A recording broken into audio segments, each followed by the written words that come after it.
It's the Blue Vote Cafe, a little bit of wonkish, a whole lot of fun. I'm David Schellenberg, along with Rachel Wigster, the co-chairs of Democrats Abroad here in the Canada's capital region, Ottawa. Hello, Rachel.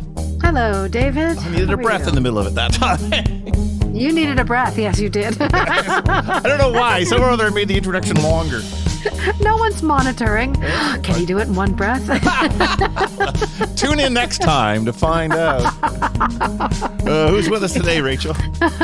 Today we are joined in the cafe by Wayne Liebman, who founded a really interesting organization called Blue Voter Guide, and I can't wait to hear more about it. Wayne, welcome. Well, thank you. I'm glad to be here. It's lovely to have you. Tell us where you are connecting to us from. I am in the great city of Los Angeles, LA. Yeah. Quite almost the other side of the continent from us. Yes, exactly. And are you ready for a beautiful Los Angeles winter? Well, I'm hoping, it's supposed to rain this week. It hasn't rained so far this season. We just got out of this drought. So I'm really looking forward to rain. And we're going to batten down the hatches in a couple of days. So we'll see. I do have to admit, every time I go to Los Angeles, which has been like all of 3 times, I think, why am I not living here? I understand why people live in that part of the world. It's actually gorgeous and the food is amazing. It's true. Glad to hear you say that. I'm a native, so I like it. Nice. Well, tell us about the Blue Voter Guide. What is it? How did it start? What does it do? Okay. Well, Blue Voter Guide solves the problem of people who are afraid to vote because they don't want to make a mistake, and they would sooner not vote at all than get it wrong. And it turns out there are millions of people like that. Young people, first-time voters, and older voters, and also people like us who leave it to the last minute. And so what happens is you put your address in to a window, and then up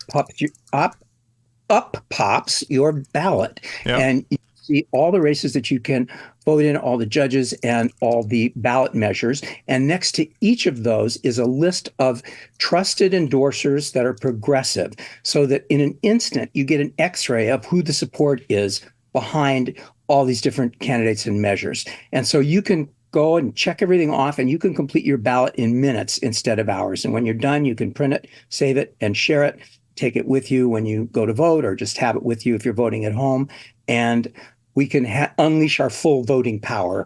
So that's what Blue Voter Guide is. It's specifically designed to solve that problem, get us over the hump, and increase turnout by making it much easier for people to actually vote when it comes to it. Wow. I'm just, because people will be wondering, you type in your information. Is that, people will worry that you're saving it. I'm assuming that you're not retaining any. We don't save information. The only thing you need to type in is your address if you want to see your full ballot. If you just want to look at your state ballot, you can scroll down a little bit. There's a map of the U.S. and you can click on your state, and it will show you all your statewide races, but it won't show you any of your local races unless you put in your full address. Yeah, right. But it's not asking for your name or your social security number, or any of that stuff. No, we don't ask for any of that information, deliberately so. Yeah. I love when I type in my street. So in the world of people who live outside of the United States, you vote based on the last address that you had in the United States. And when I type in the street ad number and the street name, there's a good 50 of these already in the United States. And I have to go through and find Iowa, which is the state I vote out of. I just did the same thing. I've got 3 others with the same street name, but they're drive and road, and the one I lived on was street. Yeah, see, I live on good Baker Street. So. Oh, Baker Street. No wonder you have 50. Interesting. Well, that's wonderful. So how did you come to set this up, and why? So the first organization that I was involved with was called SoCal Blue. And that was in Southern California, and I can say more about that later. But on that website, people were asking us to tell them about ballot measures in California.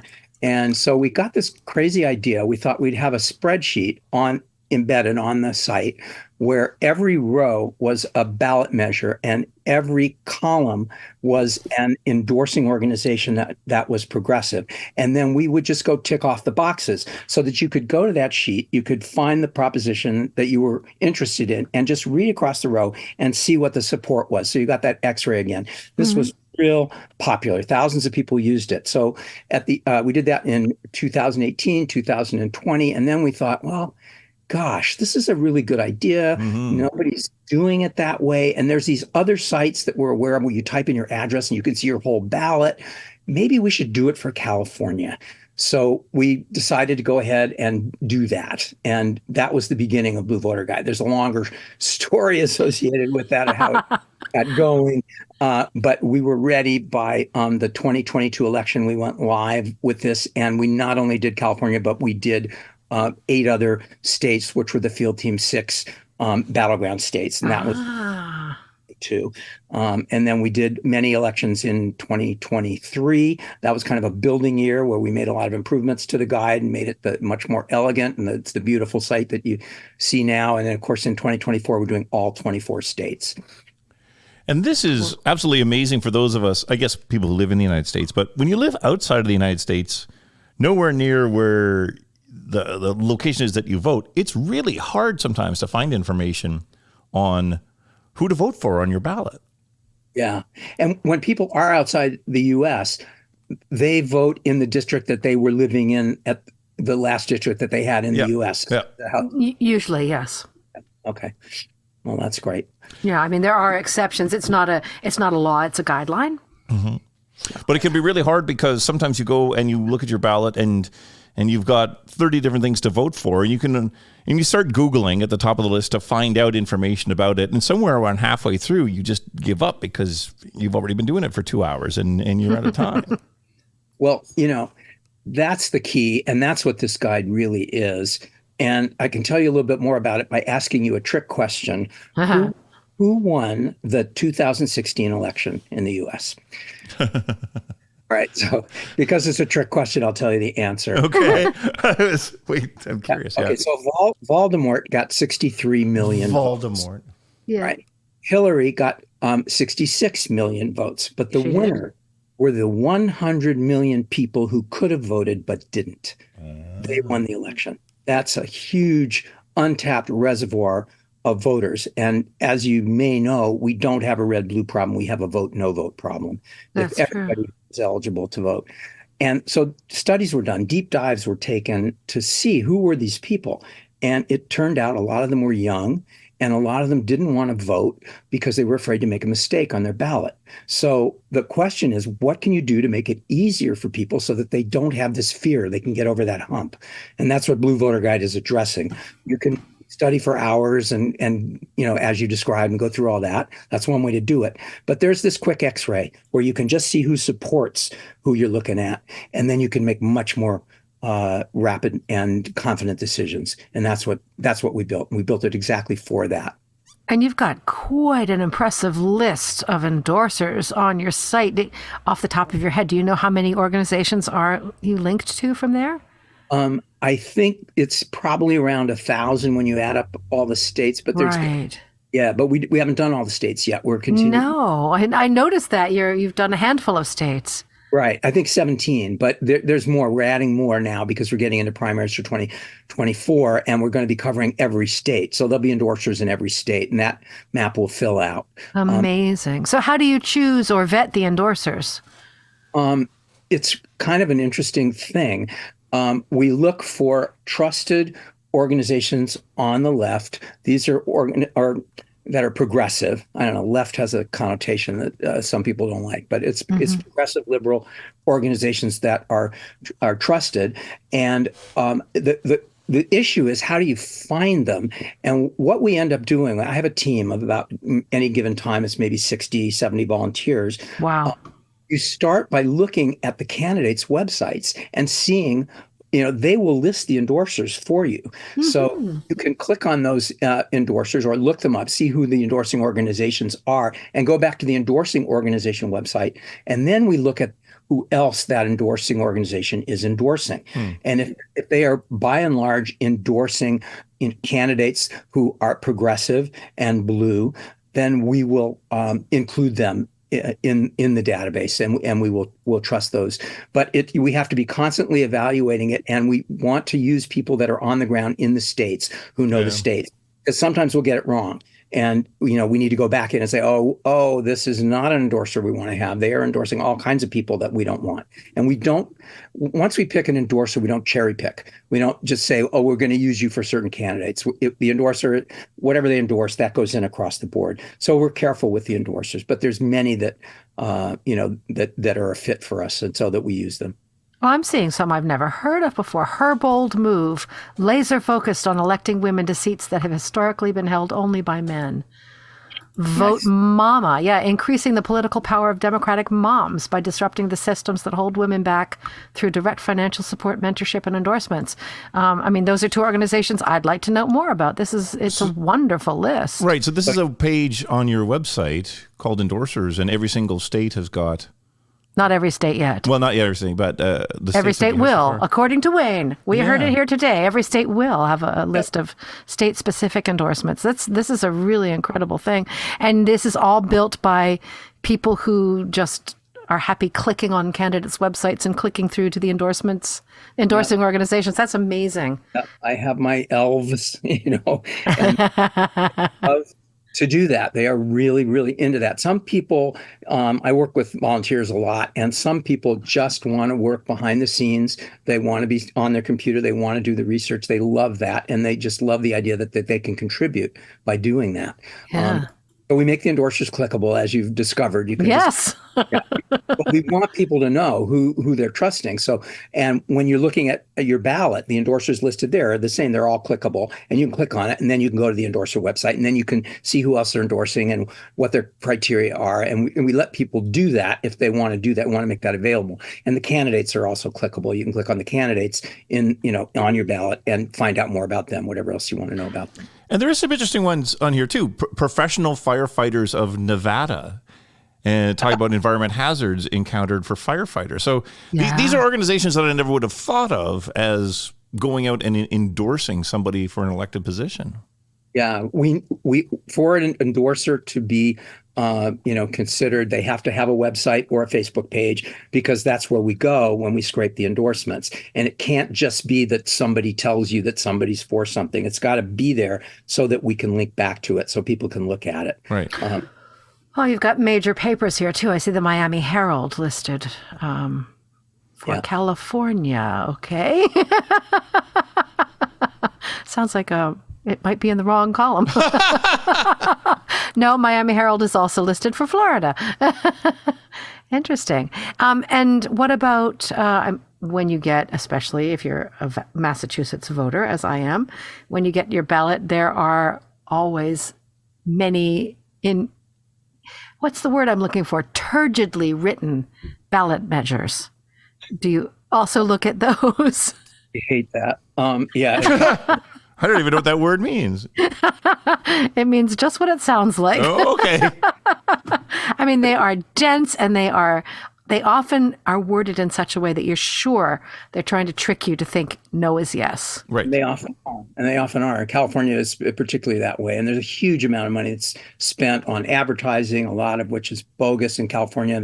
In the 2022 election, I think it was $750 million was spent on advertising for ballot measures in California. Wow. It really corrupts the system. So it's very helpful if you're looking at a particular ballot measure and you can look across and see, I don't quite understand the wording, but I see that Planned Parenthood says vote no. Yeah. I see, Sierra Club says vote no. Mm-hmm. I see that all these people do not like, I think I'm going to vote no on this thing, even though I don't understand it. I understand who these people are and who these organizations are, and I trust them. So I'm going to go with that. So those are included on the ballot that pops up when you do your little voter guide. Absolutely. Yeah, wonderful. Yeah. That's wonderful.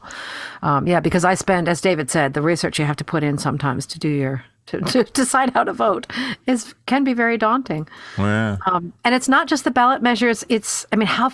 How successful are you? Because I know the goal would be to go all the way down the ballot. How successful are you with the races at the very bottom? We buy our election data. If you think about the problem of typing in your address and then seeing all the races that you're eligible to vote in, there's overlapping districts, right? They're not the same. Mm-hmm. And your school board district might be your local city, but might be different. And then you've got your county races and your state race and national. all that stuff. So it's complicated. And when you think about the number of elections there are in the country all over the place, I mean, there's 100,000 different elections. It's an enormous problem just to know what you're eligible to vote for.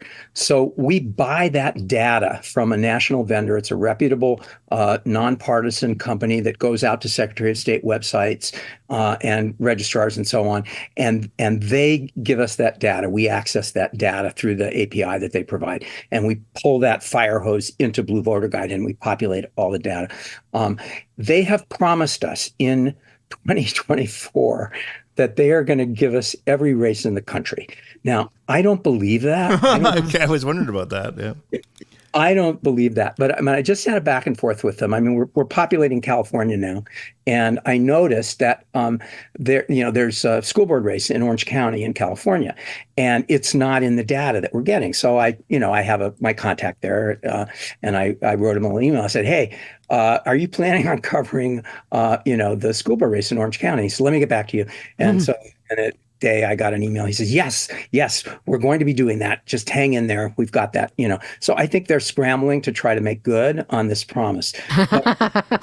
Rash. Yeah, that's going to get perhaps. That's going to get crazy in another year when things really go super busy. Yeah, right. It's hard. It's hard enough now. What they started by providing was all statewide races that you could vote in, whatever state you were in, plus your state legislators, plus all your state ballot initiatives, plus local races for the top 100 cities. Mm-hmm. And I thought that they were going to sort of incrementally say, maybe this time, okay, we're going to give you the top 200 cities or the top 300 cities. No, they said we're going to give you everything. So we'll see. But we have a module on the bottom of the actual selection page where you make your choices. If you scroll down to the bottom, there's a little thing that says, are you not seeing a race that should be here? Let us know. And then you can click on that, a little email pops up. You send us an email, and then we'll look into that. We have the capability of adding our own races, and we don't have to rely completely. But it's tricky because, they might provide it in a week. So we got to check with them, say, are you planning on covering this race? And they'll say, maybe. And then we think, okay, well, maybe we'll do it. And then but we can't do everything. I mean, there's so many races. So we have to buy that data. But the endorsers, we do. That's us. That's the team. And everybody works for free. Oh, I see. All volunteers. Work at the super low volunteer discount rate of nothing. Yeah. Well, that's like Democrats abroad, yeah. Well, it makes it handy when there might be reason to dock your pay. Well, what I constantly, when somebody does something really good, I say, you know what, I'm going to double your pay. Exactly. I'm excited about that. Yeah. But it sounds like for people who are interested in using the guide, they should probably look at it side by side with the actual ballot they themselves received to make sure that they know if any information is missing, they can search that out some other way and let you know that it's missing. Yeah, and I think we let people know, but sometimes they don't read all the little. We try to unclutter the site as much as possible, so it's just really 1, 2, 3, really clear. It's beautifully lean. I've been admiring that. Yeah, I love the site. It's such a I go to sleep dreaming about it. I'm just and I pay my programmers the super low discount price for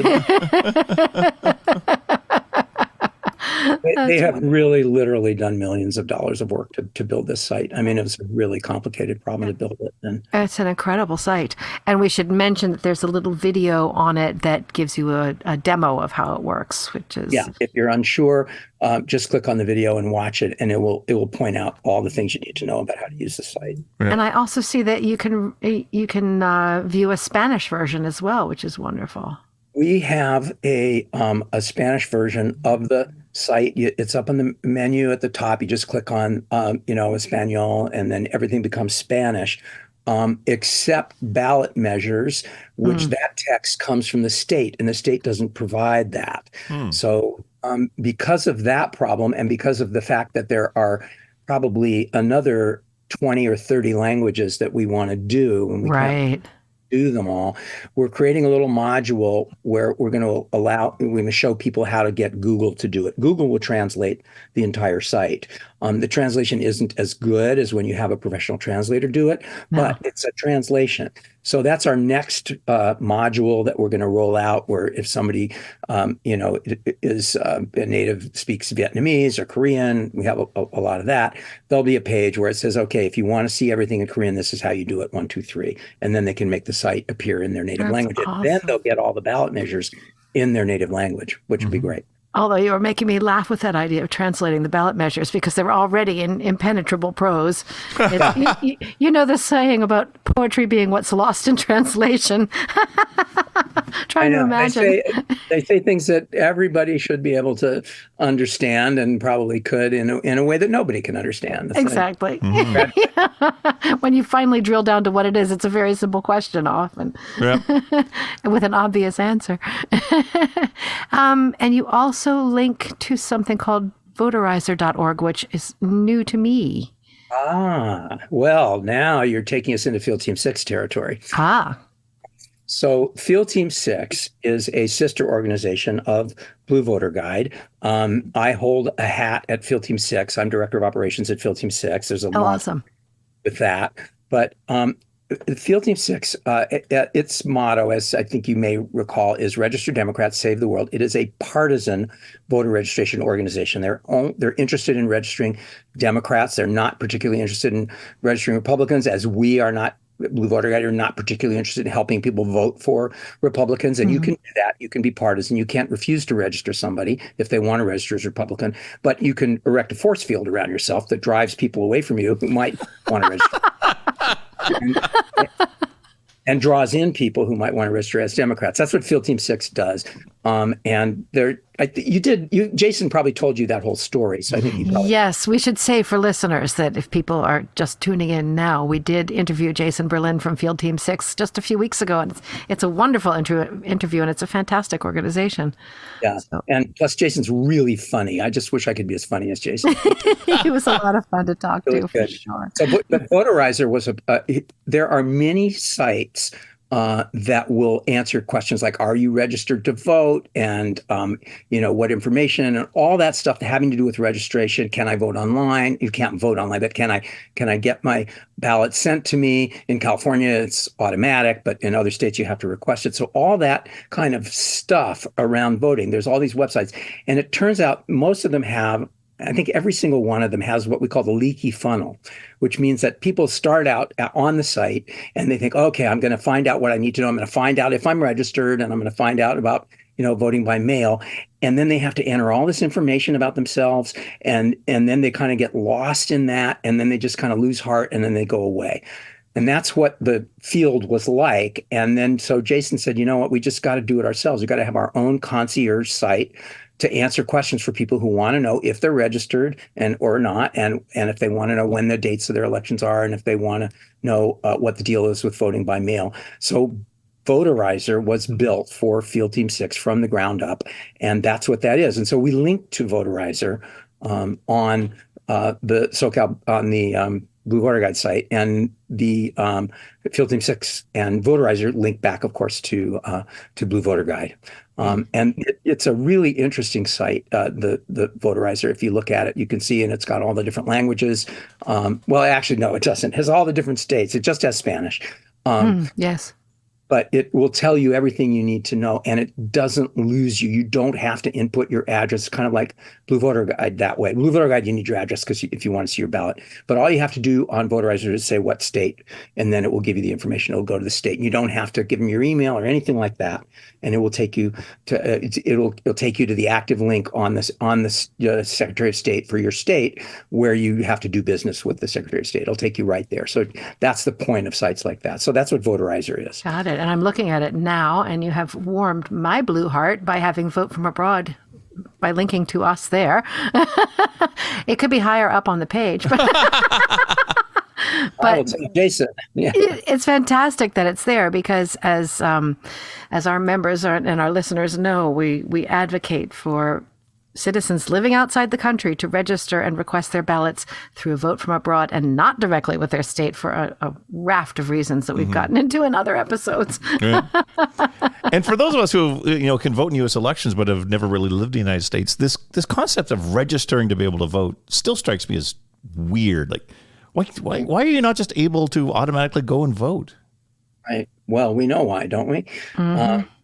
We know that the project on the Republican side has been to make it more and more difficult to vote because their policies are not popular, and if everybody voted, they would not be winning elections. So their idea is to make it harder and harder so that fewer and fewer people will be able to vote in all the various ways and all the tricks. We all know that. And that gets back to a statement you said earlier that I wanted to come back to, which was that you found that youth were afraid to vote because they might make a mistake. Yeah, isn't that weird? I think it's like school. I mean, voting is like a test, right? And you get penalized for, guessing what you don't. Right. Yeah. But how can you go deeper on that? Like, what more do we know about how afraid somebody is to make a mistake when they vote? There's two areas. It often boils down to news, and it's that a lot of young people don't trust the news. Okay. And then the other part of it is they feel overwhelmed by the news. So there's too much of it, and what they can glean, they don't really trust. So it's kind of a double whammy. And there's I do a slideshow where I show all the research that's been done. The Knight Foundation, for example, they did a project called the 100 Million Project, where they looked at those 100 million people that did not vote in the 2016 election because they were really curious, like, why do people, what are the things? And 25% of young people, they don't, they have trouble voting because they're confused about the news, or the information is not helpful. And then another 25%, they don't trust the information. Now, that's not strictly additive, but it means that maybe up to 50%, it's news has become noise.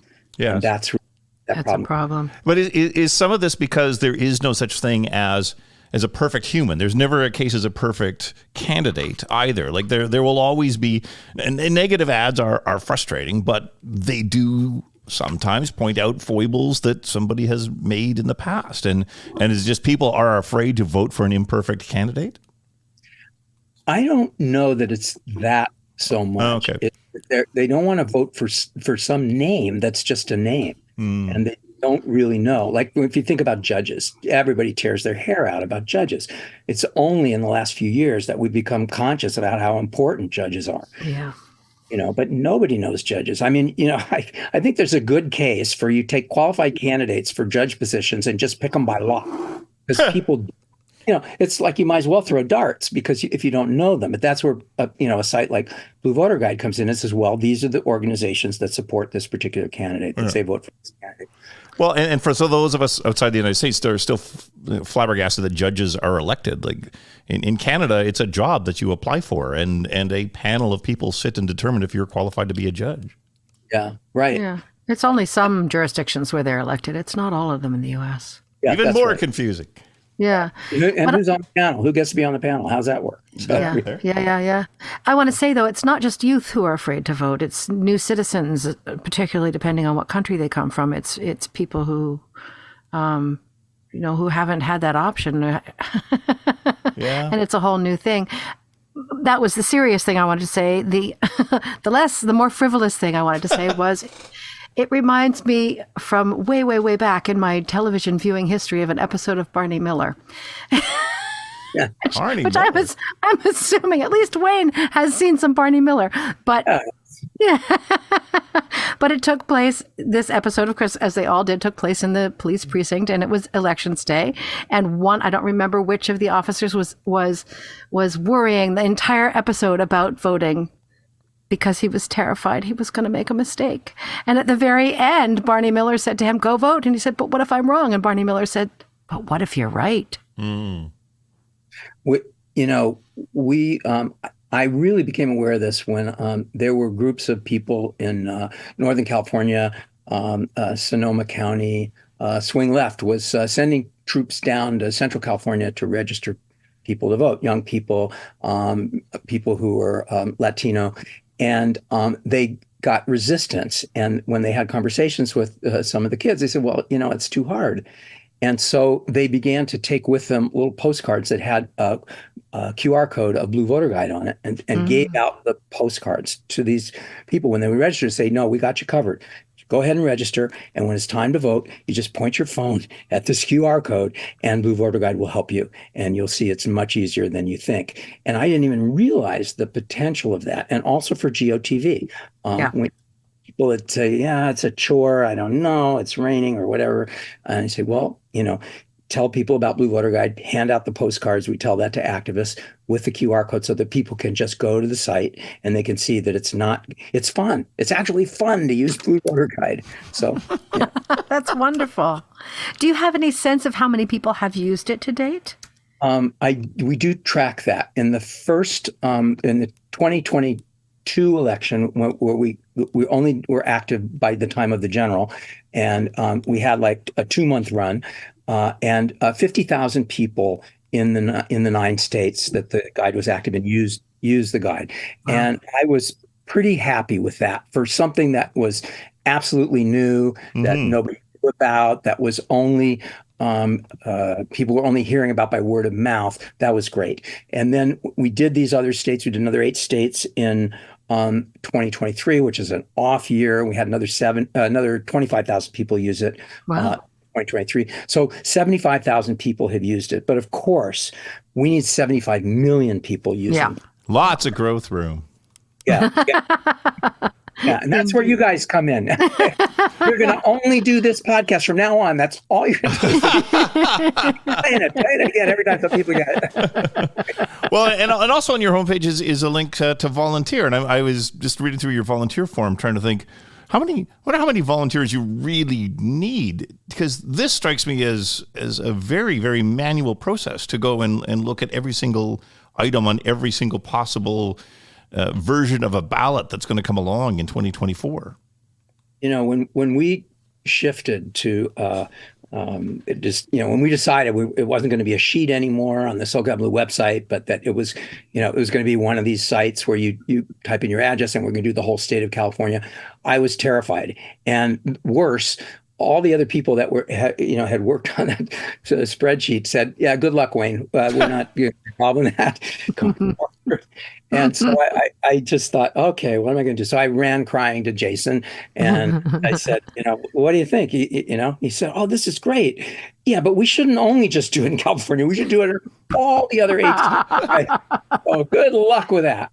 But, fortunately, I was, one of my jobs at Field Team 6 is that I kind of direct volunteers and build these volunteer teams. So it was very easy for me to pluck occasional volunteers and say, hey, we got a new project. You want to work on Blue Voter Guide? And I encountered people who were really good at this kind of thing. I have a absolute spreadsheet genius who works with us. Her name is Carolyn. And she's from the East Coast. And she built these spreadsheets. So it became a lot easier to be organized with putting in who the endorsers were endorsing and who the candidates were. And it became more feasible to do this. And then my great main programmer, Gerhard, figured out a way to automate that system so that we could just bring, you don't have to enter. Once you get in the spreadsheets, it'll just pull it right into Blue Voter Guide. And then he invented a tool, which I call Gerhard's vacuum, but what he calls it, something else. It's the BEAT tool. And I don't even know what BEAT stands for, B-E-E-T. It's some techie acronym, but it will go to an endorser site and it will scan the endorser site. It's kind of like AI, and it will pull out all of the endorsements and it will directly import them into Blue Voter Guide. And once we had that, I knew I was not going to need 1,000 people to do 2024, all 50 states. I could do it with my 50 people because of this. Yeah. So that was like great. Now we haven't done it yet. We're not there yet, but we're meeting the ball. They throw the pitch and we hit the ball. Yeah. Do you have any sense on how many different ballots there could be in the in 2024? In any given, you mean like in a general election? Yeah. Across all 50 separate voting jurisdictions. And all the counties, like every single county's got a different one. Yeah, Yeah. you're Yeah. absolutely Yeah. getting it. Yeah, thousands and thousands. I mean, For you know, sure. yeah, it's a permutation combination problem. It's beyond Yeah. my math So skills. you don't even know how many, like, 10,000, 100,000? No, it'd be really hard to I count. mean, I'm I just know there's probably 100,000 elections, different elections. Well, I've seen different figures for that. Somebody said there's 500,000 elections in the country. I don't know that that's really true. I think I know somebody who might know the answer. Who knows that? Get them I on. might, yeah, I might ask that question. Interesting. It's a good question, David. Woohoo! Well, Yeah. because, yeah, like, or I vote But it's in big, urban, yeah, big numbers. Yeah, big huge. numbers. Yeah. Huh. Well, future episode, we will have the Yes, answer. I think so. You were going to tell us about SoCal Blue. Yeah, well, that was kind of interesting. The first thing that I am class of 16, and that's how a lot of us refer to ourselves who got out. Right. And most of us, it was, there was no choice involved. It was one of those things that you just did. You didn't have to choose it. You didn't have to decide. Your body just started doing that. Mm-hmm.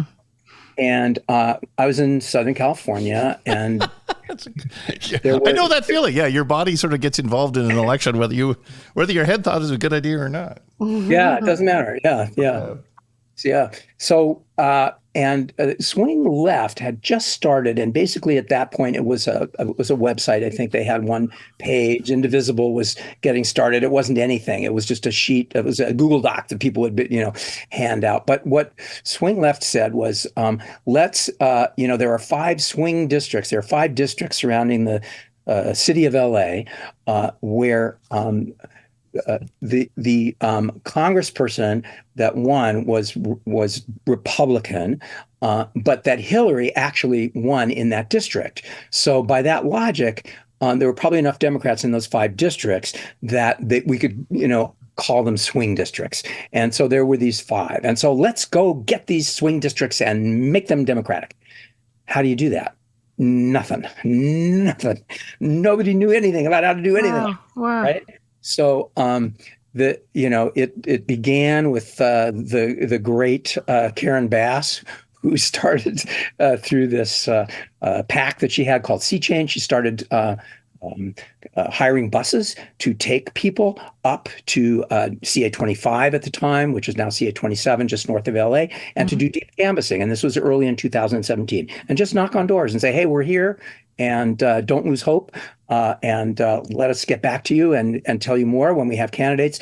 And what I saw, especially when the first swing left district group started to form, that I went to this meeting where everybody was really excited and nobody knew what to do, and all the energy dissipated. And right. And so I realized we needed a superstructure. We needed an organization. We needed a way for people to know that Karen Bass was scheduling these buses. We needed a calendar that we could share all across Southern California, so people could go there and they could see what the different volunteer opportunities were. We had this embarrassment of riches. We had thousands and thousands of people who wanted to help. We just needed to connect them with organizers. So that's what SoCal Blue did. And we went into the districts, the 5 swing districts in Southern California, and we helped to organize these tables of activists from different organizations and different walks. We had people from Dem clubs, pop-up group Swing Left, Indivisible, unions, PACs, all sitting at a table, which was called an action council, so that they could coordinate and that wouldn't step on each other's toes. They would enter their events into the common calendar. And we did this in all 5 districts. And there's a little movie about it on the it's hidden deep in the SoCal Blue website. We went 5 for 5. Wow. Amazing. We flipped all 5. Wow. Yeah. Now, we didn't keep them. As Karen Bass said, they were only rented. And we're still, recovering, but we're more and more organized. And when we have things like organizations now, like Field Team 6 and Blue Voter Guide and hundreds of other organizations that are all across the country that are part of this grassroots infrastructure on the left, that are completely below, the horizon, so that, people are not aware of them. They don't get the funding that they deserve to get. But they're there and they're channeling and they're focusing all this energy. And I think it's going to erupt again in 2024, especially if you know who is the candidate, which it looks like. Well, we're depending on that eruption. Yeah, it will happen. I mean, it's actually already happening. You look at the polls and, you say, oh, God, we got to worry about this thing. But, polling information is notoriously unreliable. These polls are a year out. Yeah. There's stupid questions that they ask. You have to look at what's been going on. Well, what's been going on is we've been winning elections. Yes. We've been winning every election.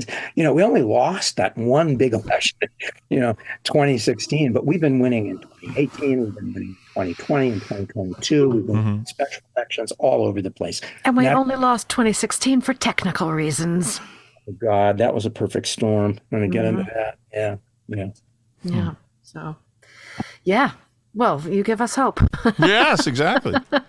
Well, I'm so glad you guys are here and that you are doing this work, because it's everything. It's the horde. It's the swarm. It's the rest of the world who's just in many ways clamoring to vote and get involved, but also can't quite figure out exactly how do you get started and then who do you vote for? And the more information we can give in a credible, easy to use format is what people need. Yeah, it's fantastic. Yeah.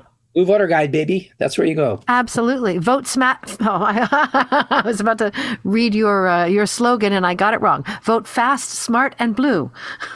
Yeah. That's wonderful. Is there anything that you haven't shared yet that you would like to? Just how we got to the word blue and how we decided. It was the late, great Senator Paul Wellstone who used to say, we all do better when we all do better. And that's really sort of the philosophy, I think, of progressivism. And, we want to support candidates who want everybody to do better. And that's what we're all about. Yeah. That's wonderful. Thank you. So use it and share it. On the last page of Blue Voter Guide, you have all kinds of options. And among those, you can send Blue Voter Guide to anybody. You can share your ballot when your uncle or your niece says, I don't know who to vote for. You can send them a link, which they'll open it up and they'll see who you voted for. And that's all available on the last page. And if you have a cousin out of state or somewhere and they don't know much about it, you can actually type in their address and create a ballot for them. Oh, clever.